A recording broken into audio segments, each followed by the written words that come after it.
আসসালামু আলাইকুম। আসসালাম ওয়া রাহমাতুল্লাহি ওয়া বারাকাতুহু। জি বলেন।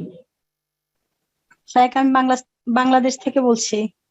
বলেন। আমার একটা আমার একটা প্রশ্ন হলো, আমার পৈতৃক সম্পত্তিতে একটা বিল্ডিং করানো হয়েছে 5 তলা।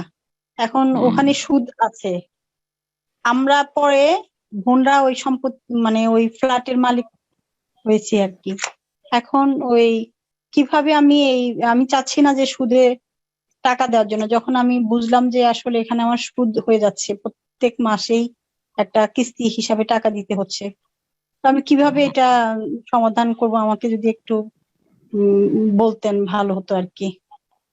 সুদ থেকে মুক্ত হইতে হবে। সুদ খাওয়া হারাম, সুদ নেওয়াও হারাম, সুদ দেওয়াও হারাম।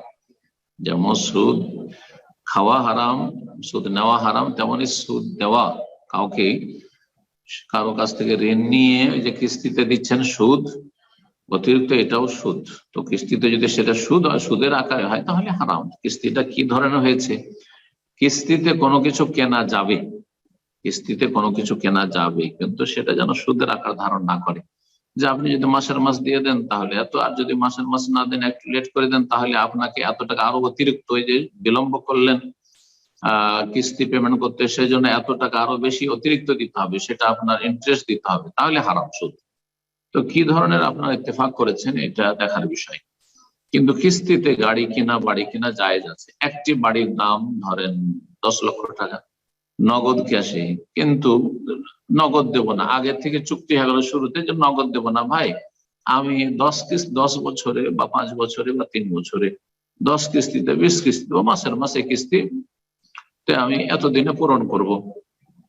তো যদি এইরকম করি তো কত টাকা নেবেন বলে, তাহলে 12 লাখ টাকা নেবো। তো জায়েজ এটা, যদি ইখতিলাফ আছে বিষয়টিতে, কিন্তু এটা জায়েজ, কারণ এতে ঝগড়ার কোনো আশঙ্কা নেই। আর রেট ফিক্স করা আছে যে নগদে নিলে এত, আর কিস্তিতে নিলে এত, সুতরাং এই ব্যবসা জায়েজ। এখন কিভাবে কি করেছেন সেটা স্পষ্ট আপনার কথায়। যদি সত্যিকারের সুদ হয়ে থাকে তো যথাসাধ্য চেষ্টা করে তাড়াতাড়ি করে সুদ থেকে মুক্ত হওয়ার। আর সুদি কারবার থেকে যদি বাঁচতে হয়, সুদি লেনদেন থেকে, তাহলে রাতারাতি বড়লোক হওয়ার স্বপ্নটা বাদ দিতে হবে। এই যে 5 তলা বাড়ি করতে গিয়েছেন সেই জন্য সুদ হয়েছে, কিন্তু আপনার কাছে টাকা আছে 1 তলা 2 তলা, আপনি 1 তলা 2 তলাতে সীমিত থাকেন, লোনের ওপর কারো কাছে টাকাও নিতে হবে না, কোন ব্যক্তির কাছেও নিতে হবে না, ব্যাংকের কাছেও নিতে হবে না, কোনো প্রয়োজন করে না।